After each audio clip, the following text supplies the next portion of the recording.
पिंपरी चिंचवडमध्ये राजकीय वातावरण तापले असतानाच उपमुख्यमंत्री देवेंद्र फडणवीस यांना ईमेलद्वारे जीव घेण्याची धमकी दिल्याचा धक्कादायक प्रकार समोर आला आहे।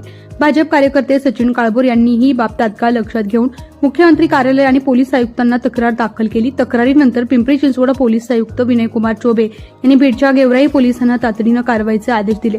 आरोपीचा शोध घेण्यासाठी डिजिटल पुरावे, सोशल मीडिया ऍक्टिव्हिटी आणि आयपी ट्रॅकिंगचा तपास वेगाने सुरू करून गेवराई बीड येथून आरोपी परमेश्वर बबन बनसोडे यास अटक केली असून फेसबुक या सोशल मीडिया माध्यमातून त्यानं मुख्यमंत्री देवेंद्र फडणवीस यांना धमकी दिली असल्याची कबुली दिली आहे।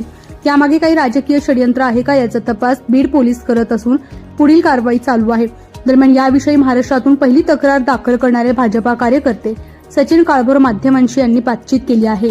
मराठा आरक्षण मिळावे म्हणून गेवराई बीड येथील परमेश्वर बबन बनसोडे या युवकाने फेसबुक आणि व्हॉट्सअपवरती मुख्यमंत्री देवेंद्र फडणवीस साहेबांना वर्षा बंगल्यावर येऊन जिवंत जाळून मारण्याची धमकी दिली होती।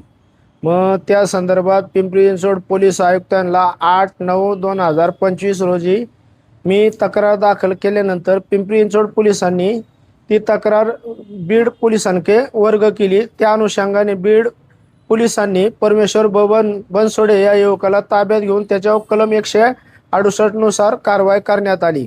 मुख्यमंत्री देवेंद्र फडणवीस साहेब यांना मराठा आरक्षण देण्यात यावे म्हणून वर्षा बंगल्यावर येऊन जीवन जाळण्याची धमकी दिल्यामुळे खळबळ माजली होती। मग भारतीय जनता पार्टीचे शहर अध्यक्ष शत्रुघ्न काटे यांच्या मार्गदर्शनाखाली मी पिंपरी चिंचवड पोलीस आयुक्त यांना तक्रार दाखल केली। त्या अनुषंगाने पिंपरी चिंचवड पोलिसांनी ती तक्रार बीड गेवराई पोलिसांकडे वर्ग केली। गुंतेगाव येथील या युवकाला अटक करून त्याच्यावर कायदेशीर कारवाई करण्यात आलेली आहे। अशा प्रकारच्या धमक्या पुन्हा घडू नयेत यासाठी सरकारने किंवा पोलीस खात्याने कोणती धोरणात्मक पावले उचलावी असं वाटतंय?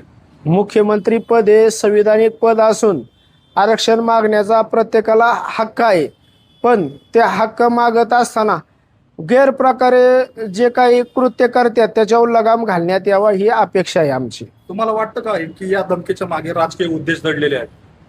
आता काही माथे फिरू तरुण असतात, वेगवेगळे प्रयोग करून ते बघत असतात। आता त्याच्यात कसं आहे, आपण डायरेक्ट असं राजकीय हस्तक्षेप आहे का नाही म्हणू नाही शकत, पण धमकी दिली ही गंभीर बाब आहे। याबाबत काळजी घेण्याचा काय सल्ला द्या?